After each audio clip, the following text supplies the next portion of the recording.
네, 현 정부 출범 이후 강남의 집값을 잡기 위해 부동산 대책 상당히 강도 있게 진행을 해왔었는데요. 그럼에도 불구하고 서울의 부동산 집값 상승세는 24주 연속 상승세가 지속이 되고 있습니다.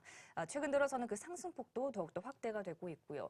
여기에 현 정부 청와대 참모진의 집값이 대폭 오르면서 현 정책을 따라갔던 국민들 가운데서는 오히려 뒤통수를 맞았다, 이런 비판도 나오고 있습니다. 어떻게 봐야 하는지 오늘은 이 문제를 알아보는 시간 마련을 해봤습니다. 도움 말씀에 한국경제신문 한상춘 논설위원과 함께하겠습니다. 어서 오세요. 네, 안녕하십니까? 네. 현 정부의 강력한 대책에도 불구하고 지금 강남 집값의 상승세가 24주 연속 오르고 있다라는데, 사실 지금 이 움직임을 보자 하면은 어떻게 우리가 해석해야 되고 바라봐야 될지도 상당히 좀 의견이 궁금합니다. 네, 일단은 증시부터 좀 잠시 말씀드릴게요. 네. 4분기의 증시가 여러 비관적 시각도 있었습니다는 2020년대 앞두고 털어내기 효과 이런 것 때문에 4분기 증시가 상당히 좋을 것이다 이렇게 말씀을 드렸었는데요. 증시가 상당히 좋죠. 그래서 네. 오늘도 미국 증시가 올랐는데 사실 그 미중 간 합의에 대한 좋은 얘기들, 그다음에 브렉시트 문제가 파운드와 가치를 볼 때는 상당히 좀 증시에 우호적으로 끝날 것 같습니다. 조만간 좀 발표할 거라게 보이는데요. 그리고 사실 우리가 이번 주에 경제 공작대회가 열릴 것이다. 확정은 되지 않았지만, 네. 근데 이제 중국 입장에선 더 이상 미룰 수 없기 때문에 비공개로 열린 것 같습니다. 그래서 어제 끝났는데요. 중국의 이렇게 경기를 부양시키겠다는 전반적으로 정시의 우호적인 이런 입장으로 이렇게 마무리됐고요. 그 다음에 대내적인 측면에서는 무엇보다도 한국의 코스피지에서 가장 큰 영향을 받는 것이 반도체 아닙니까? 근데 이제 대체로 보면 내년에는 반도체, 물론 이제 국내 증권사들이 올해 8월 달에 그 일본의 수출 통제 뭐 이런 것 때문에 반도체 핵심 소재 3부분에 대해 수출 통제 삼성전자 위기론까지 제시됐습니다는 사실은 국제 시각에서는 내년부터 반도체 가격의 회복론, 이게 국내 증시 입장에서는 굉장히 큰 요인 아니겠습니까? 그리고 원달러 환율불도 달러당 1,150원 상하에서 1,200원대 가면 대체로 보면 환율은 내린다. 왜 그러냐면 외국인들이 한국에 너무 한착을 기대되기 때문에 지금 고스란히 그런 환경이 되죠. 네. 아까 서상영 팀장께서도 앞으로 원달러 환율이 20원 정도 이렇게 하락할 기미가 있다 하는 이런 말씀을 드렸었는데요. 반드시 거기에 동전은 아닙니다는 지금 측면에선 환율이 사실 그 1,180원대로 지금 내려온 상황이다 이렇게 됐습니다. 내려오면 내려올수록 이렇게 외국인들이 판차에 기대된다 이렇게 보시면 되겠습니다. 그리고 이제 어찌됐든 현 정부 입장에서도 내년에 총선을 생각하면 네. 올해 4분기가 경제에 대해서 국민들의 희망을 던지는 마지막 시기거든요. 왜냐하면 내년 1, 4분기도 시기적으로 남았습니다. 1, 4분기의 성장률은 총선이 끝나고 발표거든요. 그래서 이번 4분기에는 어쨌거나 올해 성장률 2%, 그 다음에 경제 성장이 떨어지면 안 된다. 올라가야지 기대감이 되기 때문에. 그래서 집권당 입장에서는 내년 4월에 총선 결과가 이렇게 좋게 나오려면 아무래도 뭐 경기 회복 쪽에 좀 우호적으로 우선적인 순위를 두지 않게 되냐. 그게 소득주도 성장 자주 언급하는 게 좀 줄어들고 주 52시간에서 유연성을 부과하고 최저임금에 대해서도 유연성을 부과하는 이런 모습들이 지금 나오는 거죠. 그래서 4분기 증시가 상당히 좋다 이렇게 이제 보시면 되겠는데요. 사실은 오늘 이런 거 관련해서 방송을 해드려야겠습니다는 시청자분이 뭐 얼마나 좀 이렇게 화가 나시는지요. 이 방송 좀 해달라 이렇게 해서 시청자분의 요구사항이 가장 우선적이기 때문에 이 문제를 좀 말씀드린다 이렇게 되는데요. 일단은 우리 부동산 많이 올라가죠. 정부의 규제와 달리. 그래서 한국감정원의 그렇게 공식적인 발표 보면 일단은 집값의 상승세가 24주 연속 됐다. 그래서 24주 연속이면 한 1개월에 4에서 5주니까 결과적으로 보면 한 5개월, 6개월 동안 지속됐다고 이렇게 얘기하죠. 올해 이제 6월 이후에. 네. 그리고 또 한 가지는 이 상승폭이 최근 들어 좀 확대되고 있습니다. 그래서 상승세 기간적인 측면에서 24지만 상승폭이 확대된다는 것은 앞으로 이렇게 상승 가격 수준이 더 빨라질 수가 있다는 얘기거든요. 그런 것이 이제 이번에 집값의 최근 동향에서 굉장히 관심이 되는 이런 대목이요. 그 다음에 지금은 종전에는 이제 강남을 비롯해 수도권 이렇게 집값이었었는데요. 과거에는 이 방송을 통해서도 지방과 차별화 문제, 지방은 상당히 안 좋다 하는데요. 지금은 이게 확산되는 것 같습니다. 이 부동산 전문가들은 이걸 풍선 효과라는 표현을 쓰는데요. 그래서 수도권 전역으로 좀 확대되고 그 다음에 이런 과정에서 신조어들이 많이 나오죠. 네. 그래서 아마 부동산과 관련된 각종 세미나라든가 이런 강의에 참여하는 사람들이 이제 눈길을 가는 이런 측면에서 마용성, 정형권 마용성은 아시죠? 네. 그러니까 마포, 용산, 성동에서 강남에서 이제 강북으로 넘겨간다는 얘기죠. 그다음에 대대광 하면 대구, 대전, 대구, 광주. 저도 이게 잘 모르겠습니다. 그다음에 대대광부에서 대전, 대구, 대전, 대구, 광주, 부산 이런 신정어도 이용돼서 지금 부동산 분위기를 아주 단적으로 보여주는 것이 아닌가 생각합니다. 이러면서 불구하고 현 정부 같은 경우는 대통령께서도 국민과의 대화에서 지금 부동산이 좀 상당히 안정돼 있다 이렇게 하니까 상당히 국민들 입장에서는 어찌 된 거냐 하는 이 측면에서 상당히 격리감 내지는 오늘 방송을 통해서 제가 부동산 전문가 아니다 하더라도 이 방송을 통해서 국제 시각과 국제적인 시각과 정말로 좀 비교를 좀 해서 말씀드려달라 하는 이런 쪽을 요청하신 게 아닌가 생각합니다. 그래서 저는 국제 문제를 다루는다 하기 때문에 국제 문제, 집값에 대해서 이렇게 그때그때마다 전해드렸기 때문에 그와 비교해서 정말로 한국이 집값이 안정인가 하는 이 측면에서 시청자분이 아마 이 방송에서 증시에서 보면 다른 요인도 상당히 많은데 이런 것을 건의하신 것이 아닌가 생각합니다. 결과적으로는 현 정부의 부동산 대책이 아주 곱게 따랐던 사람, 곱게 따른 사람, 저희 것처럼 강북에 사는 사람들 있잖아요. 이런 사람들 같은 경우에는 사실 이렇게 정부의 그 정책에 대해서 상당 부분 좀 실망스럽다. 제가 이제 표현을 완곡하게 표현합니다는 오죽했으면 시청자분께서 이 방송을 통해서 이게 좀 얘기해달라. 국제비역과 얘기해달라. 이런 것까지 방송 요청을 했을까 하는 이런 시간 그 마음은 10분이 이해된다 하는 걸 말씀드리겠습니다. 네. 최근에 또 특히나 청와대 참모진이 갖고 있는 이 집값이 큰 폭으로 올라서 이에 대한 국민들의 불만도 좀 커지지 않았습니까? 네, 경실련에서 발표했죠. 네. 경제정의 실천이라면서. 근데 이제 일단은 그 경실련의 요 민감한 문제이기 때문에 개인적 사견을 빼고 경실련의 발표 내용만 고스란히 전해드리겠습니다. 경실련 같은 경우에는 사실 옛날에는 아마 참여연대보다도 역사가 좀 긴 시민단체죠. 그래서 이렇게 뭐 시민단체 간에 뭐 경중을 평가하고 좋다 나쁘다 평가하지 못하지만 일단 시민단체를 보면 가장 오래된 단체다 이렇게 됐습니다. 그래서 지금 현 정부 입장에서는 경우에 따라서는 이렇게 시민단체랑 굉장히 관계가 이렇게 좋다고 이렇게 얘기하죠. 이렇게 해서 관계가 좋다고 얘기하기 때문에 아마 이 경실련의 청와대 참모진에 대한 이렇게 집값조사는 굉장히 사회적으로 큰 파장을 오는 것이 아닌가 생각합니다. 저도 한때 대우경제연구소에서 비상근 경실련의 대협력 부장을 좀 맡은 적이 있습니다는 사실 그 여부를 떠나서 경실련의 이번 발표는 굉장히 큰 반영 효과가 된다 이렇게 됐습니다. 그 내용을 액면 그대로 전해드리겠습니다. 지난 3년 동안 청와대 참모진에 거의 전수조사한 것 같습니다. 집값이 평균 3억 2천만 원 올랐다. 저도 이 기간이 3년이 채 못 되는 기간인데요. 저도 이 통계를 보고 깜짝 놀랐습니다. 아마 청와대 참모진에 비해서 제가 연령상으로는 더 높고 사회적으로 잘못 사는 사람들은 아닌데도 불구하고 굉장히 저도 저렇게 집값이 올라가지는 못했습니다. 그리고 부동산 정책을 총괄했죠. 전 현직 정책실장의 집값은 더 많이 올랐습니다. 대표적으로 전 정책실장의 장하성 지금 주중대사죠.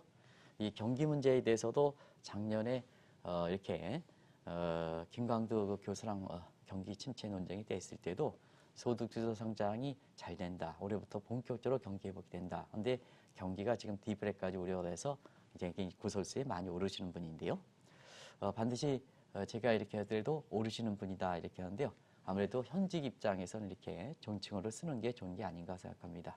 혹시나 이 문제와 관련해서 불만을 이렇게 있으시는 이렇게 시청자분께서는 그런 그 공영방송, 공중방송에서 어떤 그런 예의는 지켜야 된다는 걸 말씀드리겠습니다. 그래서 존칭어를 쓰더라도 제 마음은 그렇지 않다는 걸 꼭 좀 말씀드리겠습니다. 그래서 장하선 지금 주중대상이 작년에 그 경기 침체 문제에 대해서 이렇게 긍정적으로 반응했던 것이 지금은 경기가 아주 안 좋은 상황까지 이렇게 되고 있죠. 그래서 구설서가 많은데 작년에도 이제 강남 집값 문제 또 당신의 재산 공개에서 제 기억으로는 A 아파트로 해서 뭐 유명한 그 아시아 선수촌 아파트에 이렇게 살고 계시는 걸 이렇게 알고 있는데요.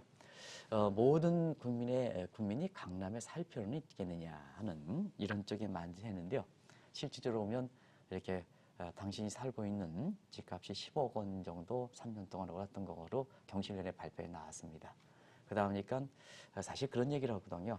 말이나 안 해야지 밉지는 않은데 말까지 해놓고 이렇게 집값이 올라가다 보니까 국민의 공분을 사고 있다 하는 그런 쪽이 우리 이렇게 조상님들이 이렇게 얘기했던 사항에 대해서 국민의 공분을 이렇게 일으키는 것이 아닌가 하는 이런 생각이 듭니다. 이 얘기는 민간 만약이기 때문에 이 경실련의 얘기를 그대로 해서 이렇게 시청자 여러분한테 전해드린다는 걸 말씀드리겠습니다. 네. 그럼에도 불구하고 이제 현 정부 들어서 수도권을 비롯한 이제 강남 집값 뭐 안정화되고 있다라는 발언이 계속 나오고는 있는데 이런 가운데 다른 국가들의 주요 도시값과 현재 우리 시장도 좀 봐야 될 것 같아요. 네, 수도권 집값, 강남 집값 지난 3년 동안 문재인 정부 출범 이에 40% 정도 올랐죠. 일단은 우리 이렇게 기록으로 보면 과거 이제 비교를 많이 하는 게 노무현 정부인데요. 노무현 정부보다 월등히 많이 올랐다는 걸 말씀드리겠습니다. 그러면 지금의 세계화 시대이기 때문에 세계 주요의 이렇게 도시의 집값 같은 경우에는 물론 뭐 도시 집값을 단순히 비교할 수는 없습니다. 다 여건이 다르기 때문에 그래서 나름대로 단순 비교하는 데는 한계가 있긴 합니다는 그래도 한번 보겠습니다. 추세를 보면 알 수가 있죠. 그래서 우리가 보면 2008년 서브프라임 주택과 관련된 비유랑 주택의 문제이기 때문에 집값이 많이 떨어졌었죠. 근데 2009년 리먼 브러더스 사태 이후에 양적 완화 정책이라든가 제로금리 정책 또 유럽과 일본에서 마이너스 금리 정책에 힘입어서 세계 집값은 빠르게 회복됐는데요. 이것이 작년부터 세계 주요 도시 집값이 하락 국면에 들어갔다. 또 상승세가 둔화 국면에 들어갔다 이렇게 됐습니다. 그런 과정에서 서울과 많이 이렇게 비교할 때 나오는 도시를 한번 보겠습니다. 네. 런던이 강하게 올랐죠. 런던이 이제 강하게 올랐었는데요. 올해에서부터 이제 런던의 집값도 이렇게 하향 안정세를 접어들고 있다 이렇게 됐습니다. 그래서 올해 1분기에 런던에서 집과 관련된 전문적인 기관, 우리로 얘기하면 한국감정원이 되겠습니다. 이걸 어떤 기관이 통계하느냐 하는 것도 신뢰성 문제가 있기 때문에 제가 구체적인 기관을 얘기하겠습니다. 가장 믿을 수 있는 연구의 기관을 보면 올해 1분기에 상승세에서 하락세로 꺾이고 지금 시간이 가면 갈수록 하락폭이 더 커진다 이렇게 이제 보시면 되겠습니다. 아무래도 시청자 여러분 그것은 요인은 아시겠죠? 브렉시트가 이렇게 2016년 이후에 이렇게 계속됨에 따라서 이제는 금리 기간이 채권 시장 같은 건 독일의 프랑크푸르트 시장, 그 다음에 주식시장 같은 건 프랑스라든가 파리라든가 베네룩스 3국우 그것도 일부에서는 뉴욕으로 이전하는 과정에서 집값이 떨어진다 이렇게 됐습니다. 그리고 뉴욕의 고급 주택가 웨스트체스너 것이 되겠죠. 여기에 보면 2분기에 집값이 많이 떨어졌습니다. 여기에 이제 차이나 머니가 빠지는 관계도 그랬다 이렇게 됐습니다. 그리고 전반적으로 집값이 이렇게 올라감에 따라서 사실 거기에 접근할 수 있는 사람들은 미개 부유층에 이렇게 속해 되는데요. 요즘 미개 부유층들도 이렇게 소유 개념에서 완전히 바뀌는 것 같습니다. 요새 젊은 세력 계열로 바뀌는 것 같습니다. 그래서 차이나 머니가 빠지는 것이 주가 되고 있습니다는 역시 미개 고급 주택 가격이 우리가 강남으로 많이 비유되는데요. 뭐 비교할 수는 없습니다는 사실 많이 빠진다 이렇게 됐습니다. 또 한 가지 자막을 같이 한번 보겠습니다. 네. 호주 시드니의 집값을 이렇게 보면 우리나라의 그 집값 올해도 일부 금융 증권사가 호주라든가 이렇게 해서 사실 부동산을 투자해서 상당히 좀 실패로 계기가 올해 그 뉴스를 정리하면서 아마 나오고 있는데요. 호주 시드니 집값은 굉장히 많이 떨어지고 있죠. 일찍부터 떨어졌습니다. 여기는 일찍부터 떨어졌습니다. 그래서 집값이 되는데요. 유일하게 서울보다 상승세가 비슷하거나 높았던 베를린 같은 경우에는 최근 독일 경제 안 좋죠. 그래서 독일 경제가 상당히 좀 안 좋습니다. 역시 경제가 안 좋음에 따라서 이 집값이 이렇게 하락 국면에 되고 있는데요. 한국 경기 안 좋죠. 경기 안 좋으면 베를린에 비교할 수 있는 베를린과 비교했습니다. 독일은 경제가 안 좋으면 집값도 떨어지게 되는데요. 우리는 경기는 아주 안 좋은데 집값이 왜 올라가느냐? 그러면 이제 정책적으로 잘못됐다는 얘기죠. 딱 해서 독일 같은 경우에는 경기가 떨어지니까 집값도 안정이 되는데 우리는 경기는 굉장히 안 좋은데 집값이 올라갔다면 정책 요인이죠. 정책 요인이죠. 그래서 시청자분이 그렇게 불만을 제시하시는 게 아닌가 하는 생각이 듭니다. 네. 네, 현 정부 들어서 지금까지 이 수도권을 비롯한 강남 집값을 잡기 위해서 강도 있는 대책으로 일관해 왔는데 그럼에도 불구하고 이런 현상이 나타나는 이유는 무엇입니까? 네, 정책 요인이라면 정책 요인을 한번 짚어봐야 되겠죠. 그래서 무슨 정책에 있어 어떤 문제가 있는가 하는 이런 거를 이렇게 보면 사실은 작년 6월부터 방송을 위해서 정부가 이렇게 집값을 안정시킨다보다는 잡기 위해서 내놨던 그 정책 같은 경우는 수도 없이 많이 됐다 이렇게 보겠습니다. 그런 과정에서 시청자분이 기억나는 또 이렇게 해서 방송을 위해서 시청자분이 이렇게 제시하시다 보니까 굉장히 좀 내용도 신중하게 해야 되거든요. 그래서 세밀하게 한번 조사해 봤습니다. 작년 6월 대책 아시죠? 근데 이제 6월 대책 나오자마자 부동산 경기가 이렇게 오히려 과열돼서 작년에 2차 대책이 규제 중심이죠.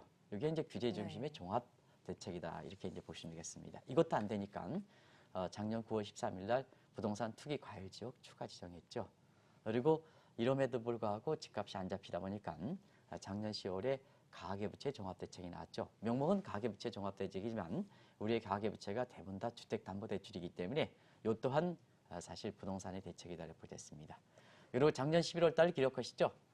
경기는 안 좋은데 뭐 한국은행 책임론이다. 왜 시중부동자금 흡수하지 않느냐. 그는 금리를 올리지 않았기 때문에 그렇다. 한국은행 책임론과 함께 금리를 올려버렸죠. 결과적으로 올해 이 대책이 경기를 더 거꾸롭게 했는데요. 금리를 올린 것도 부동산 대책이다 이렇게 됐습니다. 올해 들어선 굉장히 강도 있는 대책이 나왔죠. 종부세, 보유세 상향하는 문제 올해 6월 달 나오고 그다음에 분양가 상한제 제 기억으로 8월 달에 이제 나왔던 거 아주 강도 있는 대책들이 나오죠. 이런 대책이 나왔는데요. 전체적으로 보면 지금의 문재인 정부의 부동산 대책을 노무현 정부 한번 비교해 보겠습니다. 이건 제 견해가 아니고 저는 뭐 부동산에 대해서 그 나름은 이제 이렇게 이 목적을 위해서 공부한 건 아닌데요.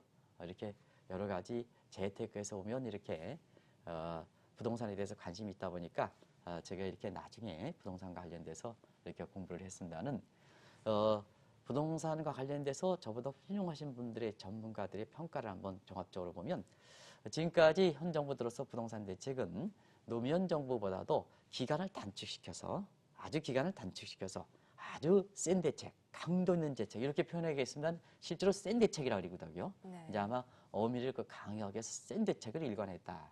그래서 앞서 말씀드린 같이 지금의 그렇게 경기도 안 좋고 세계 부동산 가격 주요 도시 부동산 가격도 잡히는데 이렇게 정부의 서울의 집값이라든가 그다음에 이 기금이 전국적으로 확산되는 이유는 결국 정책 요인인데 정책 요인이 이렇게 강한 대책인데 왜 잡히지 않았냐 하는 측면에서 의문점이 더 나가는 것이 아닌가 생각합니다. 그러니까 이제 뭐 대책 하나하나 봤을 때 가면 갈수록 더욱더 강도가 높아지고 있는데 그렇다면 왜 집값은 잡히지 않는 겁니까? 결국은 정책이라는 것은요 현상에 이렇게 현상과 부동산과 관련된 이러한 여건이 변하는 것을 쫓아가야 됩니다. 지금 이렇게 우리의 그 현 정부의 부동산 대책은 전부 규제 일본도 센 정책들이죠. 근데 지금은 사실 부동산의 여건적인 측면에서는 많은 변화가 있죠. 빅 체인지가 되지 않습니까? 글로벌적인 측면에서는 외국인들이 한국의 부동산을 사는 경우가 많아질 거고 그다음에 무엇보다도 사실 금융위기에는 완전히 세계 부동산 시장이 변했죠. 돈이 많이 풀었지 않습니까? 그리고 제로금리, 저금리지 않습니까? 저금리 이런 상태거든요. 그러면 이러한 부동산의 여건에 맞는 이러한 정책이 사회정책입니다. 사회정책이어서 부동산에 광고하시는 분이 글로벌 마인드가 돼 있는 사람, 글로벌 마인드가 되는 사람. 그리고 지금의 이렇게 부동산 문제는 돈의 문제거든요. 실물 경제 여건도 가능합니다는 어차피 돈 많이 풀리고 그 다음에 사실상 이렇게 그 제로금리다 보니까 돈 문제거죠. 그래서 금융 전문가의 감각이 높은 사람. 그리고 지금 젊은 사람들 정형커마어돼도 얼만큼 변합니까? 저도 이제 이 문제를 이렇게 하기 위해서 저와 같이 이제 이렇게 같이 이렇게 많이 활동하고 있는 제가 이제 부동산에 관련해서 이분의 말을 좀 많이 신뢰하는 편입니다. 국민은행의 그 박원갑 옛날에 한때 이제 언론인으로 좀 있었습니다. 이분이 얘기 들어보면 이분의 얘기 보면 요새 젊은 세대들은요 완전히 다르다. 전원주택 선호하지 않는다. 아파트 하나의 공간에서 근데 노후된 아파트가 아니라 새 아파트에서 삼겹살도 1인분도 시켜 먹는다. 요걸 이제 이분의 표현을 보면 콘크리트 시대다 그러거든요. 그래서 전원주택 그런데 안 갑니다. 그래서 오히려 새 아파트로서 과거 우리가 살 때는요, 고정관념에 접했을 때는 재건축 노후 아파트가 더 가격이 높았고 그거에 대해서 투자하면 투자했었는데요. 요즘 젊은 사람들, 정의과 같은 이런 분들은 사실 편리함을 추구하다 보니까 결과적으로 새 아파트에 모든 것이 준비가 돼 있는 이런 쪽에 선호한다리더라고요. 이렇게 정인권 표정이 이렇게 보니까 공감하지 않는 분인 것 같은데요. 정인권은 굉장히 이게 신중하신 분이기 때문에 그렇습니다. 근데 대체로 보면 이런 아파트를 선호하다 보니까 결국 세대의 문제도 이렇게 변화를 알 수 있는 이런 분들이 부동산의 책임자를 맡아야 된다는 거거든요. 그래서 이런 측면인데요. 결과적으로 보면 이런 거에 대해서 이러한 정책에서 마음대로 고려하시겠습니다는. 근데 외형상으로 나오는 것은 전부 과거의 노무현 정부 때 것처럼 자, 노무현 정부 시절보다 단기에 압축시켜서 전부 규제 아닙니까? 전부. 보니까 전부 규제더라고요. 전부 규제. 규제더라고요. 그러다 보니까 이러한 세계적 환경이 변하고 그다음에 돈이 많이 풀린 여건, 그다음에 세대가 변하는 여건 이런 것이 감안되지 않다 보니까 결과적으로 보면 자, 결과적으로 규제 일변도면 그쪽 지역의 수요가 증가하는데 규제 일변다 보니까 미스매치 현상이 굉장히 많이 발생하는 거죠. 그래서 사실상 그쪽 지역의 수급 불균형이 되면서 기대 심리가 높다 보니까 지금 철철 넘치는 돈이 어디 가겠습니까? 기대 심리대로 가는 거죠. 그래서 집값이 이렇게 현 정부 들어서 강남 집값이 40% 세계에서 가장 높게 상승하는 이런 배경이 되는 것이 아닌가 이렇게 보고 있습니다. 네. 그다음에 이제 앞으로 어떻게 될 것인가 하는 점에 상당히 좀 관심이 모아지고 있는데 이른바 강남 불패론이라고 하잖아요. 이에 네. 대해서는 좀 어떻게 보십니까? 가장 강도 있는 대책이 나왔는데 강남 집값이 40% 되니까 역시 강남 불패론 이 얘기가 지금 저도 이제 이쪽 지역에 살지는 않습니다. 강의를 좀 많이 하게 되거든요. 그래서 많이 얘기되는 게 역시 강남이다. 강남 불패론 얘기가 나오는데요. 이 강남 불패론 여기에 대해서 누가 얘기했느냐 하면 여기 우리나라 사람이 얘기한 게 아니고요. 프랑스의 지리학자인 발레르 졸리죠. 저는 이제 불어를 모르겠습니다. 다시 한번 좀 시청자분과 같이 자막을 갖고 통해서 얘기하겠습니다. 마리 조레즈라는 사람이 네. 1993년 이후에 서울 아파트를 집중 연구해서 이런 그 표현을 썼는데요. 아파트 공화국이다 하는 얘기죠. 이건 뭐 아주 잘 표현한 것이 아닌가 생각합니다. 그래서 한국은 특히 수도권일수록 아파트 위주의 기형적 구조로 돼 있다. 근데 그때 당시에 1973년 이후로 이렇게 연구한 대목이 실제로 맞을까 하는 측면에서 보면 아파트의 비중이 1985년에 13%에서 지금 2019년엔 68% 됐다는 얘기입니다. 뭐 아파트 공화국, 아파트 위주의 기형적 구조 정확히 맞아떨어지는 거죠. 그러다 보니까 사실 아파트가 환금성이 높고 아파트가 환금성이 높으니까 지금은 그런 얘기를 한다 그래요. 자, 지금 은행에 넣는 것은 예금보다 제로금리가 돼 있지 않습니까? 네. 그래서 저축은 금융상품 가지고 저축하는 게 아닙니다. 이제는 저축은 뭐냐? 저축은 아파트 가지고 저축하는 겁니다. 이게 젊은 사람들이 얘기를 합니다. 그래서 젊은 사람들이 빚내 가지고 뭐 신혼부부들이 매덕해서 그래도 저축하는 스타일이기 때문에 그래서 과거에는 저축하면 은행에 찾아가고 금융상품에 가입했습니다는 그거 지금 수익이 안 나오지 않습니까? 수익이 은행이 제로금리다 보니까 자 그러다 보니까 뭐냐면 어이구 금융상품 중에서 지난 3년 못 되는 기간에 40% 이상 나오는 게 뭐가 있습니까? 그러다 보니까 젊은 사람들이 아파트가 저축이다. 그러다 보니까 돈 다 갖다 벌리는 거죠. 이런 쪽의 세대 변화를 읽어서 부동산의 책임자가 이렇게 하셔야 되는데요. 이런 등식이 깨지지 않을 때는 강남 지역이 쉽게 잡히지 않지 않겠느냐 하는 측면에서 마리 조레즈가 얘기했던 강남 불패론이 지금 지금 강남 지역을 중심으로 해서 강남 지역보다도 오히려 지방이 부자일수록 이 강남 불패론 얘기가 많이 나오는 것 같습니다. 그래서 내 지역에 사는 것보다도 강남 지역에서 똑똑한 집 한 채 사겠다 하는 똑똑한 집 한 채 사겠다 하는 것이 사실상 지금의 이렇게 모습 있는 상태에서 이렇게 강도 있는 역대 가장 강도 있는 대책이고 주요 도시의 집값이 지금 잡히는 상태에서 보더라도 한국의 집값이 올라가는 배경이다 이렇게 보겠습니다. 네. 이런 상황 속에서 이제 강남 집값이 계속 상승하다 보니까 그렇다면 정부 대책이 또 강도 있는 대책이 또 나오지는 않을까 이런 우려도 있거든요. 네, 인식적인 측면에서 보면 강남의 집값이 안정세다 이렇게 하면 뭐 강남의 집값이 안정이니까 강도 있는 대책이 나올 필요가 없죠. 왜 안정이 돼 있는데 왜 강도 있는 대책이 나옵니까? 그것도 좀 잘못된 거죠. 그래서 지금 연말이니까 내년에 워낙 집값 이렇게 하는데요.